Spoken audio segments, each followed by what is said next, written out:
ये कहा जाता है कि you are the average of 5 people you spend most of your time with, यानी कि आप उन 5 लोगों का एवरेज हो जिसके साथ आप अपना सबसे ज्यादा समय बिताते हो। आपने कई बार ये सुना होगा, जैसा आप सोचते हैं वैसा ही आप बन जाते हैं। सच है, बिल्कुल करेक्ट। लेकिन ये भी एक सच है कि जिन लोगों के साथ आप रहते हो वैसे ही आप बन जाते हो। आपने अपने आसपास कैसा माहौल क्रिएट कर रखा है, इस चीज का बहुत बड़ा रोल होता है आपकी ग्रोथ में, क्योंकि जैसी संगत वैसी रंगत। एक छोटी सी कहानी आज मैं आपको सुनाना चाहूंगा। एक जंगल में एक बहुत बड़ा पेड़ था।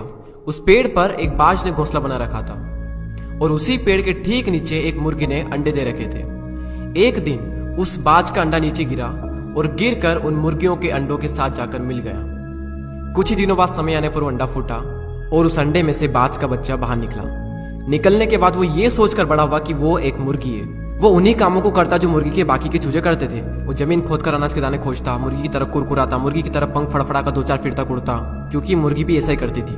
एक दिन उसने बाज को आकाश में बड़ी शान से उड़ते देखा, तो उसने मुर्गी से पूछा कि उस सुंदर चिड़िया का नाम क्या है। तब मुर्गी ने जवाब दिया कि वो एक बाज है, वो एक शानदार चिड़िया, लेकिन तुम उसकी तरह नहीं उड़ सकते क्योंकि तुम तो एक मुर्गी हो। अब वो बाकी की पूरी जिंदगी मुर्गी की तरह बिताता है और उसे इस बात का अंदाजा तक नहीं लगता कि वो पंछियों का राजा है।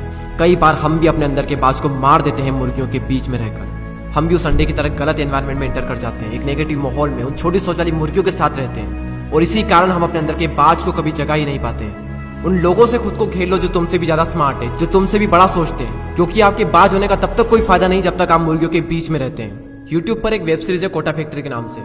उसका एक डायलॉग कमाल का है, if you are smartest in your class you are in wrong class. अगर आप अपने से कम नॉलेज वाले, अपने से कम एक्सपीरियंस वाले लोगों के साथ रहोगे तो आप उस ग्रुप में स्मार्ट तो रहोगे, लेकिन आपकी ग्रोथ कभी नहीं होगी उस ग्रुप में रहकर। अगर आप एक ऐसे ग्रुप में हो तो आप गलत ग्रुप में हो। अपना ग्रुप चेंज कर दो और ऐसे ग्रुप में एंटर करो जहां पर आप सबसे बड़े मूर्ख हो। भले ही उस ग्रुप में आप सबसे बड़े मूर्ख रहोगे, लेकिन अगर उसी ग्रुप में सबसे ज्यादा ग्रोथ किसी की होगी तो वो आप होंगे। हम इंसान पानी की तरह होते हैं। पानी को अगर दूध में मिलाएंगे तो दूध बन जाएगा, शराब में मिलाएंगे तो शराब बन जाएगा, और अगर नाली में मिलाएंगे तो नाली का पानी बन जाएगा। जहां मिलोगे वहीं बन जाओगे, जिसके साथ रहोगे वैसे ही बन जाओगे। एक लोहे के टुकड़े को जब पत्थर के साथ बांधा जाता है तो वो बाल्टी भर पानी में भी डूब जाएगा, लेकिन अगर उसी लोहे के टुकड़े को लकड़ी के साथ बांधा जाए तो वो विशाल समंदर में भी तैरेगा। सवाल करो अपने आप से कि आपके सर्कल में कौन पत्थर है और कौन लकड़ी है, कौन आपको डुबाएगा और कौन आपको डूबने से बचाएगा। किसके साथ रहकर आपकी ग्रोथ होगी, किसके साथ रहकर आपका नॉलेज बढ़ेगा, किसके साथ रहकर आपका फ्यूचर बनेगा और किसके साथ रहकर आपका फ्यूचर बिगड़ेगा। तो अगर अपने अंदर के बाज को जगाना चाहते हो तो मुर्गियों के बीच में रहना छोड़ दो।